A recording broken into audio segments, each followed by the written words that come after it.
All right. Well, let's get to these reviews, man. This week is a skip week for me. I got one thing that I'll mention.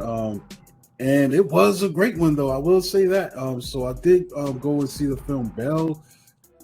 And what stood out to me was the fact that it was anime in theaters.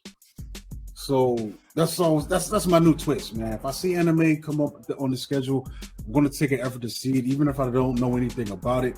But this Belle is a standalone film. It's not, related to any series or anything like that. But the synopsis is a high school student becomes a globally beloved singer after entering a fantastic virtual world.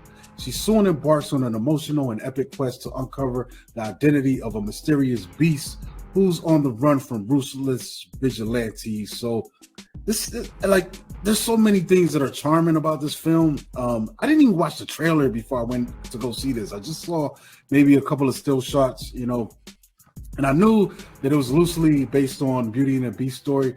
But first of all, it's directed by Mamoru Hosoda.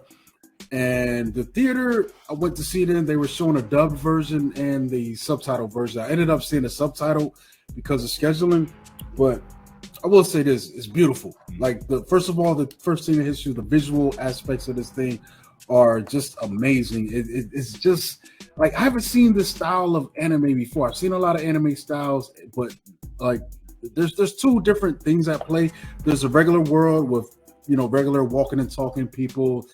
She's a high schooler, but then when they go into that virtual world, I think the level gets turned up to 10 with the animation. Just the things that are presented to you, and the story itself is pretty cool, man. It's got a lot of it's really an emotional story that keeps you going. That you could probably nitpick about some of the cheesiness and some of the conclusions, but overall I think just the way this thing is presented, I overlook that because what I'm getting on the screen is it's amazing. It's things I haven't seen before, and it gives you ideas and themes, and there's a mystery going on. So pretty much our main character is a high school girl, but she's a misfit. She's trying to find her way. She's not one of the popular kids, and pretty much in this world there's an app that everyone's on, pretty much their Facebook.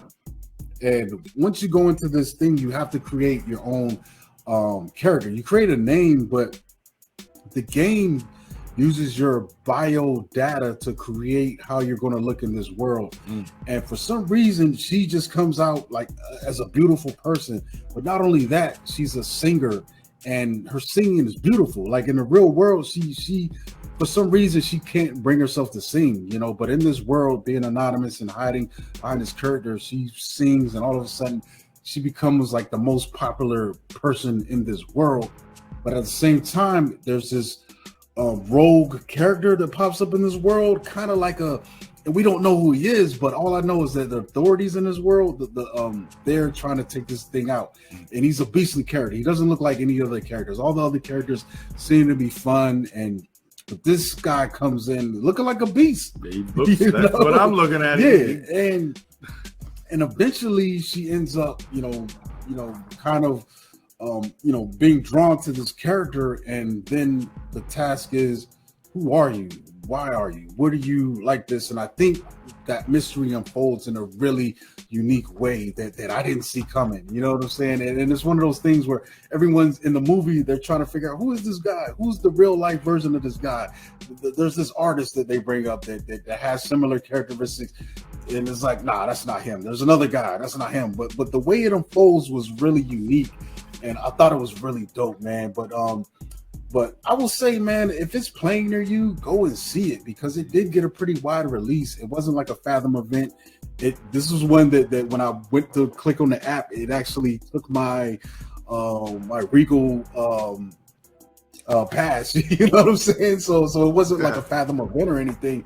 It was a real anime film that got a wide release in a lot of theaters, and I think it's really worth it, man. It was a really fun time, just to be transported in a world. And I think what stands out to me most with things like this, it's not the story that they're telling, it's the way they're telling it. Like this anime format, it just does some really dope stuff. And I wish we would embrace it more. Like I'm still waiting for that Goodfellas told with anime or so many other genres you could tackle, but just animated, man. And what's dope about it is like your budget, as limited as it may be or whatever, you could draw anything. Yeah. You know what I'm saying? And it's not like the boundaries a little more too. It's not like you gotta send it to Industrial Light and Magic or shoot all this blue screen. You could draw anything, man. And it's definitely, you know, a highlight of this year so far for me, man. This thing will probably win animated awards, you know, later on this year if it doesn't get forgotten, because it set a really good standard and told a really great story, and I had a fun time, you know, checking it out. You know,